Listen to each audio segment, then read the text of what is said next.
What's going on, Packer fans? Welcome to day 2 of the NFL Draft and welcome into the Pack a Day podcast. I'm your host, Andy Herman. You can follow me on Twitter at Andy Herman NFL. Day 1 is in the books. We will go over what happened on day 1, specifically with the Packers taking Lukas Van Ness, some of the players that they passed on, some of the players that are still on the board, who to keep an eye on in day 2, what the NFC North did, some of the big takeaways from day 1. We're going to get to all of it. Before I get there, I just want to remind you today on Friday, I'm going to be doing another live show, 4 p.m. to 5 p.m. Central Standard Time. So make sure to check that out. That'll be live right here on YouTube. But wanted to remind you of that. As we start by going over day 1 of the draft, of course, the big takeaway here is the Packers drafting Lukas Van Ness, the edge rusher out of the University of Iowa. I want to touch base on a couple things really quick. So first of all, I'm not going to do a huge deep dive into Lukas Van Ness today. A couple reasons. A, my initial takeaway scouting report, I did a quick 10-minute episode on during the draft. Go check that out if you want my overarching scouting report on Lukas Van Ness, like from what I did pre-draft.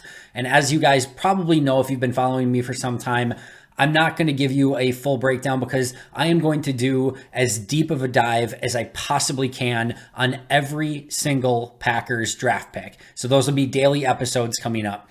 It's going to take a little bit longer for me to get to those, admittedly so. Same thing when I'm grading every player on every play during the season. I don't get to those a lot of times until Tuesday or Wednesday. A lot of people give you initial grades. They're not reviewing every player on every play and grading everything out. I'm going to give you a little bit, I'm going to give you quality. I'm not saying other people don't, but I'm going to give you quality as much as I possibly can. And it just takes time, effort, and energy to do that. So I'm going to give you the best possible breakdown. You just have to be a little bit patient with me. I'm going to give a couple takeaways on Lukas Van Ness today that I didn't do in my video yesterday. Again, if you want the quick takeaway, definitely go to that. But the huge breakdowns on Van Ness and every single other Packers draft pick is coming in extreme detail. So I promise that'll come. But a couple things that I did want to get to on Lukas Van Ness today. First of all, I was a little bit I don't know if confused is the right word, but I was a little bit intrigued that like some of the press conference questions for Brian Gutekunst were like, all right, is he going to play defensive line or is he going to play edge rusher? And I get that he has versatility. He's an edge rusher all day, every day. He is going to play edge and he will kick inside some, no question about it. I think, as I mentioned yesterday in my video, that's something he needs to work on and, get better at with time. If I'm Green Bay, I have him master the edge first, and that's what I would solely play him at. And then as he gets that down, then start moving him inside more and seeing if he can start attacking some of those guards and centers at different angles, maybe playing over center like Zadarius Smith did and doing some of those sort of things. But if I'm starting out, Lukas Van Ness is an edge rusher all day, every day, and I'm going to have him master that position first before I start tweaking too much. And I do think, as I mentioned, long-term, he's going to have the ability to play all across the line. You're going to be able to use him as a matchup piece. You're going to be able to you really pick your spots with him with who you want to line him over. But to begin with, strong player on the edge who can set the edge in the run game, who can rush the passer, bull rush, collapse the pocket, do a variety of different things, has a great long arm move, which allows him to get to the quarterback. So those are the things that I want him focusing on, and then putting a pass rush plan together. And then once that's done, an edge rusher's like, okay, he's great at edge. Now have him start mastering some of the intricacies of playing a little bit more on the interior. That was one of the things in college that I thought he struggled on the interior. I thought that's when we saw him get on the ground a little bit more, hold up at the point of attack a little bit less.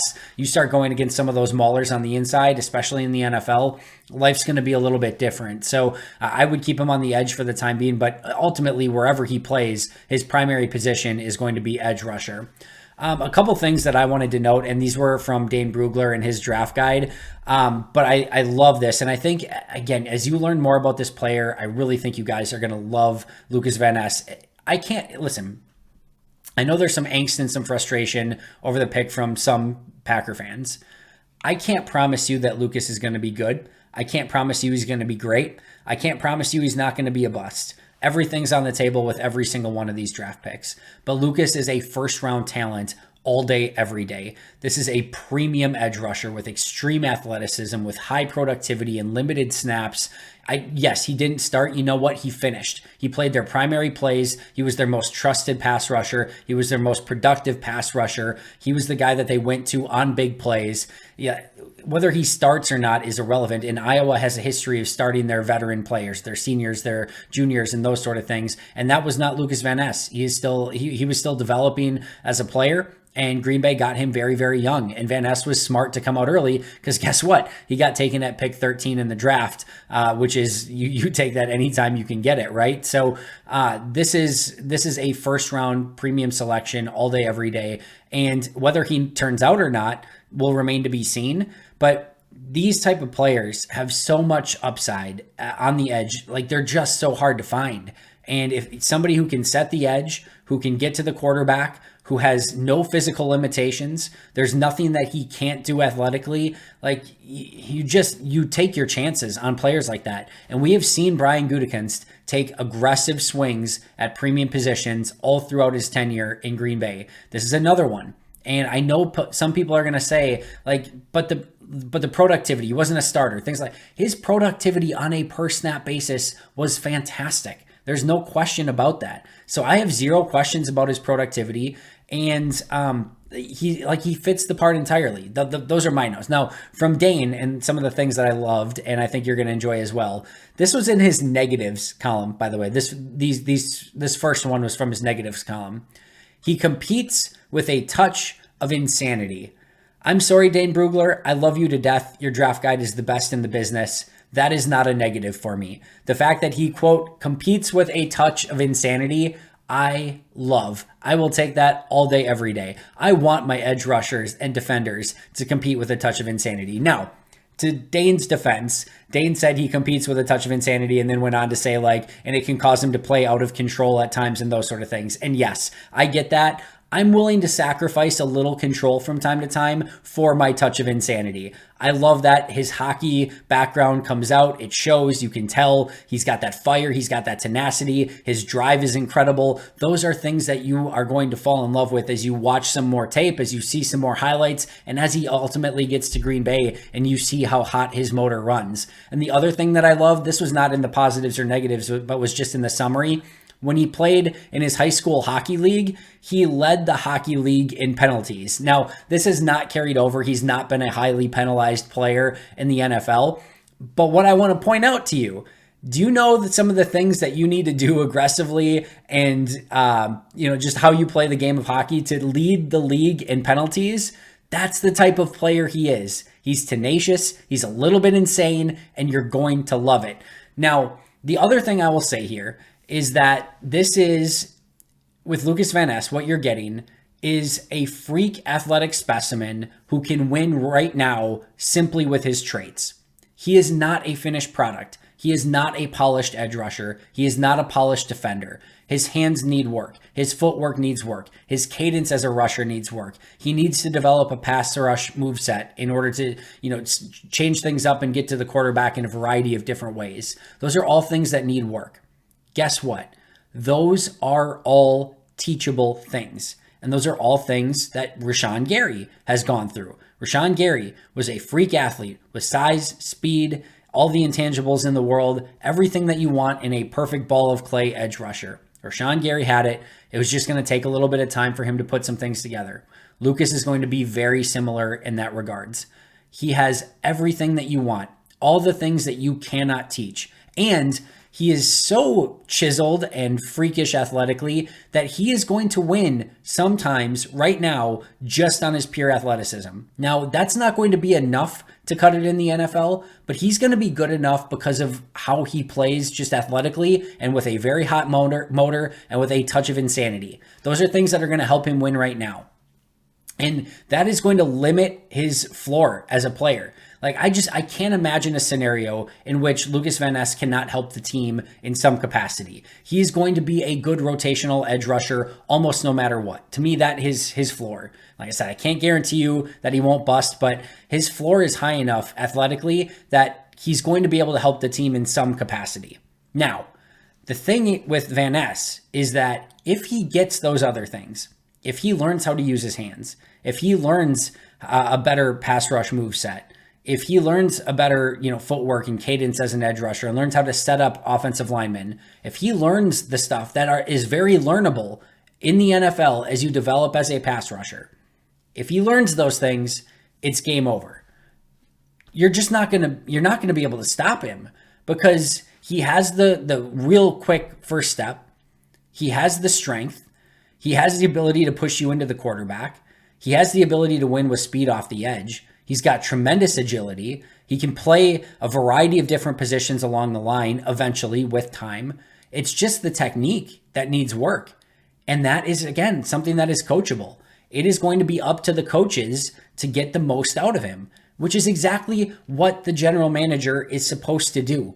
He just got one of the most chiseled balls of clay that you could possibly get at the edge rusher position. And now it's up to the coaches to train him up and develop him. This is what Green Bay wants to do. Draft and develop. They got the guy. And like I said, this is not some 6th round pick that's just like all tools and no production and is going to like take some time to figure things out. It's going to take some time for Lukas Van Ness, but he's going to be good and be able to help from day one. What Kingsley Enagbare was able to do, JJ Enagbare was able to do last year, Lukas Van Ness is going to crush that. What he was able to do from what Enagbare was able to do from a season ago. Just because Enagbare doesn't have those natural skills. He just doesn't. So this is going to be a premium position player that's going to help Green Bay from day one. And the ceiling is insane. Like when I say Jared Allen, I mean Jared Allen. That's the type of ceiling that this type of player has. And you know how forever we heard about Green Bay passed on TJ Watt. Green Bay passed on TJ Watt. Green Bay passed on TJ Watt. Over and over and over for Kevin King. I'm not saying he's going to be TJ Watt. In fact, I'm pretty confident he's not going to be TJ Watt. There are very, very few TJ Watts.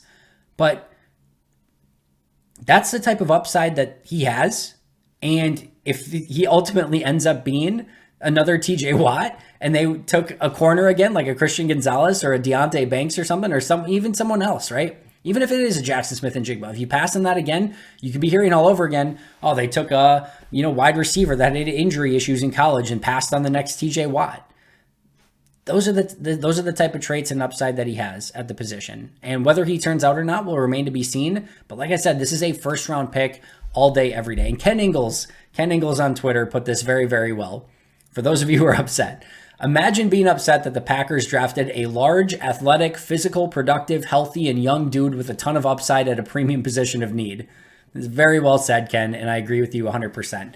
And I will say one other thing here is it should be something that excites you that Rashawn Gary was in a very similar situation and that Green Bay was able to develop him. Now, to be fair, Mike Smith, I think, had a lot to do with that, and Mike Smith's in Minnesota, which doesn't help him all that much. But I do think that Green Bay in general has shown with their weight training and with their overall development of edge rushers, even Enagbare last year, what he was able to do in year one, I think they've shown. I mean, Za'Darius had his best year of his career in Green Bay. Preston really kind of revitalized his career in Green Bay. I think they've shown that they can find edge rushers and really develop them as players, as members of the Packers. And I think that's going to happen with Van Ness as well. And again, I think your spirit should be buoyed by the fact that Green Bay has taken a very similar player from the Big Ten with extreme athletic traits and turned him into one of the better edge rushers in the NFL. And now they're going to try to do the same with Lukas Van Ness on the opposite side of the previously mentioned Rashawn Gary. The other thing I'll say here is, and not in regards to Lukas Van Ness, but we do this every year. And this is why I've tried to sort of tell you guys that Green Bay has a formula. Yeah, I had Lukas Van Ness as my prediction. Whatever. Doesn't matter. I've gotten plenty of predictions wrong in the past. But Green Bay has a very specific formula. They are telling us over and over and over and over and over again what they value in round one. And we get our hopes up every year. And I wanted JSN. I'm the same as a lot of you. I wanted Jackson Smith-Njigba. That's who I would have taken if I was GM at the moment, on the clock, at pick 13, and JSN and Christian Gonzalez. I would have had a really long internal discussion with myself between Jackson Smith and Jigba and Christian Gonzalez. Christian Gonzalez would have been the highest player on my board. I think Jackson Smith and Jigba would have been the player that I ultimately probably would have selected, just because I think he would have fit perfectly in the offense. I think Jordan Love could have used him a million times over. But I would have taken one of those two players. I had Van Ness really high. I love him. I think he's a really great player, but I can certainly understand. But Green Bay has told us over and over again what they like to do. And I've said it a million times. Premium position player, extremely athletic, really, really young, extreme upside. Has production, which again, I think Van Ness doesn't get credit for the production that he had over the past 2 seasons at Iowa. He hit everything. And that's why when I did my top 25 Packers that are most likely Green Bay Packers in this year's draft, I only did one that was expected to be taken in round 1. There was technically 2. Jack Campbell got taken on day 1 as well. But the only one that I put in there that I thought so much screamed off the page that I couldn't not talk about him was Lukas Van Ness. It's just as plain as day. It's everything that Green Bay looks for. They tell us year after year. Yet, I said it too. I get the same way. What are we hoping for? Wide receiver, wide receiver, wide receiver. And they just don't. That's not what they're ultimately valuing. And I think, Goody, I had my final 3 that I talked to you guys about yesterday. Broderick Jones, Jackson Smith and Jigba, Lukas Van Ness. And those are my final 3. I said it's going to come down to those 3, and was my guess, and my prediction was Van Ness. But I think, I wholeheartedly believe that those were the 3 that were high on his board that he was deciding between. And he took the most premium position of those 3, which is edge. I don't blame him. Those are hard players to find. If you can find them, you got to take them, and you can kind of figure out some of the other ones later. So the other thing that I will say is that if you are one that is hoping for Joe Barry to get fired at some point, you're not a Joe Barry believer. I'm never going to be one to cheer for somebody to lose his job. If I'm going to cheer for somebody, I'm going to just cheer that Joe Barry has the rest of his career, the light bulb goes on and he figures it out, and all of a sudden out of nowhere, he becomes the best defensive coordinator in football. I would rather cheer for that. But for those of you who are hoping that Joe Barry either A, figures it out, or B, gets fired, can understand that maybe a little bit more.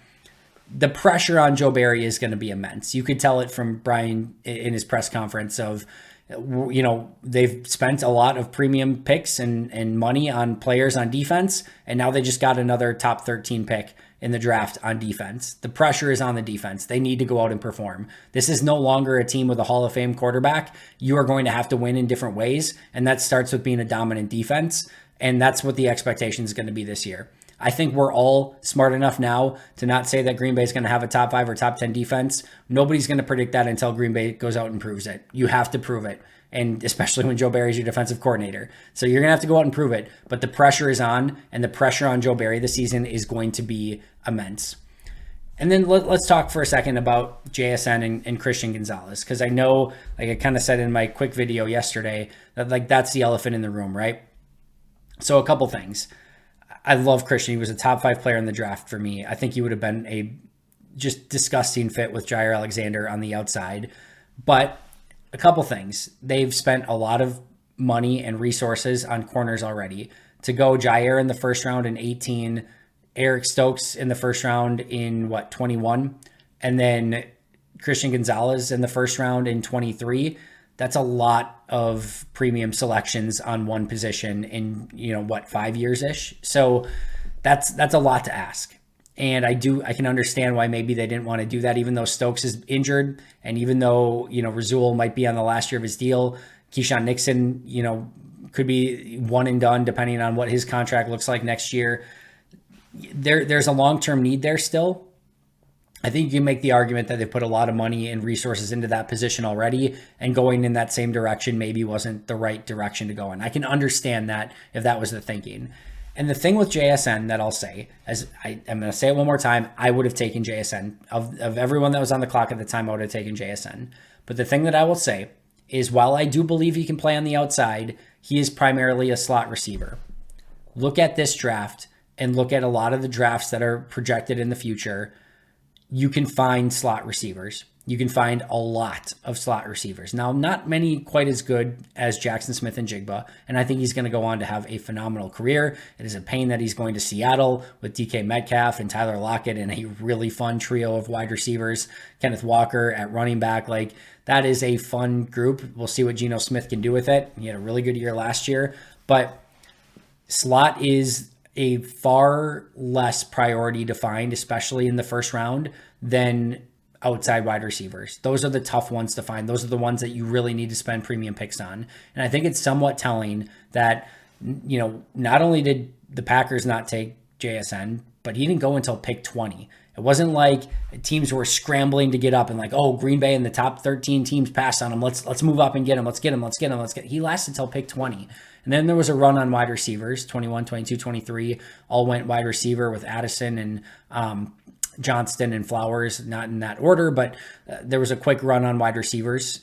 But slot are easier to find. It just is. And I think that probably played a factor in Goody's decision to go with a premium edge rusher rather than a guy that is going to probably play 80 to 90% of his snaps in the slot, which again is a position that you can usually find a little bit easier.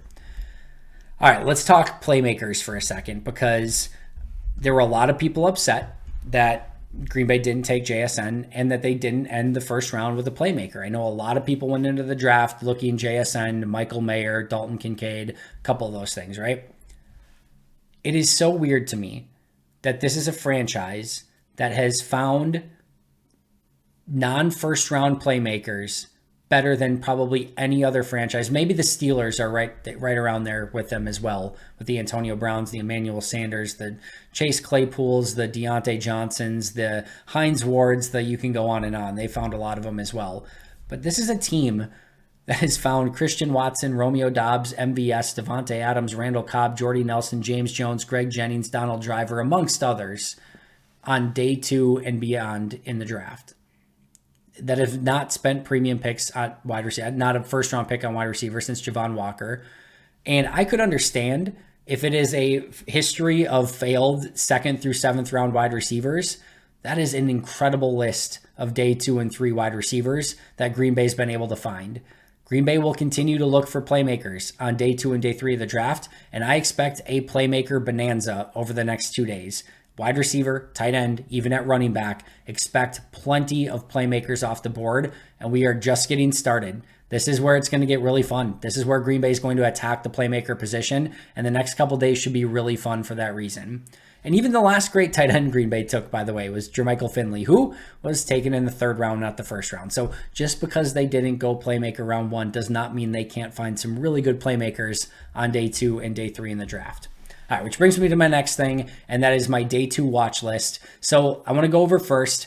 These were all players that were on my 25 players to watch list that are still available and are likely day 2, round 3 type of guys. So these were all on my list of players that scream off the page as Green Bay Packers. Darnell Washington, Cody Mock from North Dakota State, Darnell Washington, of course, from Georgia, Tucker Kraft from South Dakota State, Matthew Bergeron, the tackle/guard from Syracuse, Gervon Dexter, the defensive lineman out of Florida, Isaiah Foskey, the edge out of Notre Dame, although I think it's much less likely that they take an edge rusher now, that they already have one, Quan Martin, the safety out of Illinois, Rashee Rice, the wide receiver out of SMU, Jonathan Mingo, the wide receiver out of Ole Miss, Corey Trice Jr., the corner out of Purdue, Luke Schoonmaker, the tight end out of Michigan, Isaiah McGuire, the edge out of Missouri, Israel Abanikanda, the running back out of Pitt, and Josh Wiley, the tight end out of Cincinnati. All of those are day 2, round 3 players that, again, scream off the page as Green Bay Packers. And those were, some of the ones that I went through on my list the other day. In addition to those players, some players that got left over from day 1 that are still there on day 2 that I think Green Bay could have a very big interest in: Michael Mayer, Brian Branch, Luke Musgrave, Keanu Benton from Wisconsin, Sam Laporta, Jalen Hyatt, and Adetomiwa Adebaware. Of course, I had to bring him up one more time, right? So those are all players I think Green Bay could have a lot of interest in.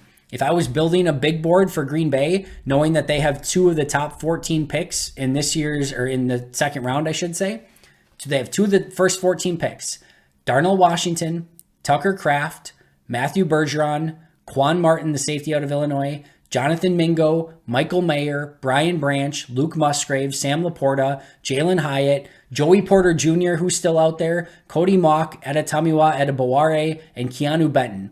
Out of those 14 players, 2 of them, at minimum, will be on the board when Green Bay selects, meaning they should be able to get 2 of those 14 players if they so choose. Again, Darnell Washington, Tucker Kraft, Matthew Bergeron, Quan Martin, Jonathan Mingo, Michael Mayer, Brian Branch, Luke Musgrave, Sam Laporta, Jalen Hyatt, Joey Porter Jr., Cody Mock, Adetomiwa Adebaware, and Keanu Benton. My official predictions, I'm going to be a little bit more of a cheat. I'm not going to give you just one name at each of these. These are a lot harder as day 2 and day 3 goes on. But I'm going to say with one of their picks on day 2, they will get one of the tight ends between Tucker Kraft, Darnell Washington, Michael Mayer, and Sam Laporta. I don't think Musgrave's going to quite be on their list as much, but I'm going to say they get one of those 4 tight ends with one of their second round picks.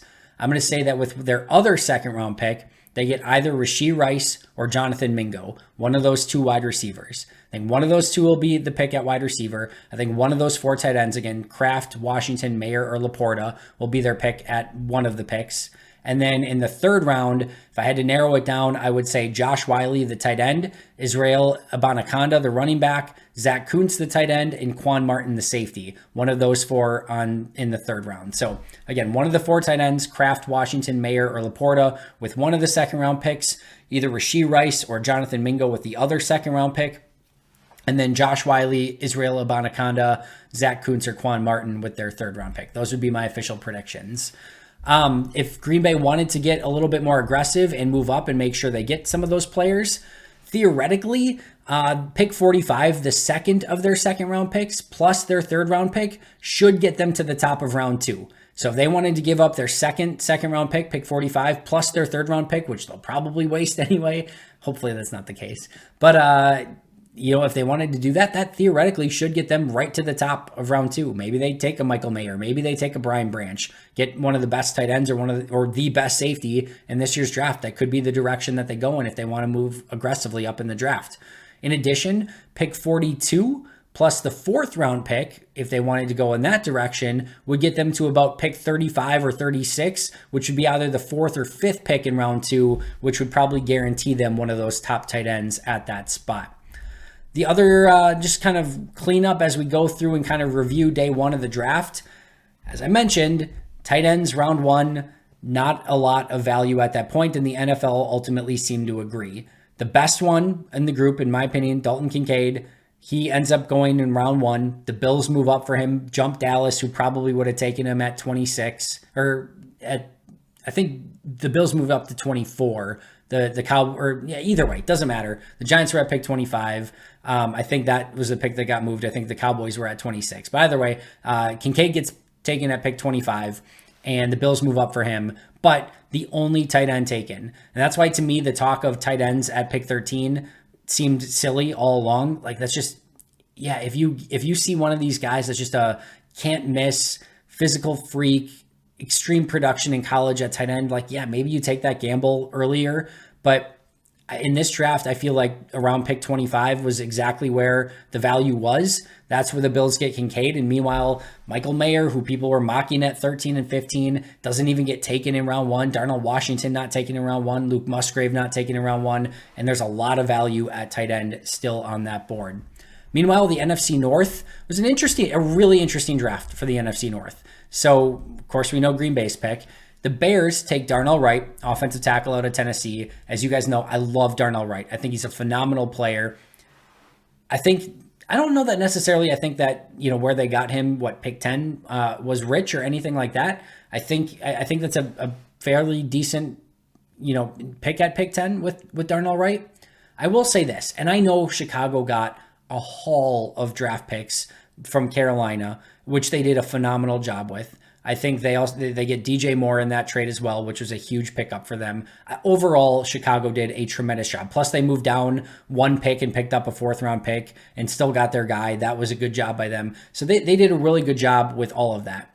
I will say, if you started with pick number 1 in this draft and you ended at pick 10 by taking Darnell Wright, that is slightly underwhelming, even though they did a phenomenal job with all of the moves and getting a bunch of extra stuff for a team that needs a lot of extra stuff. They did a lot of things right.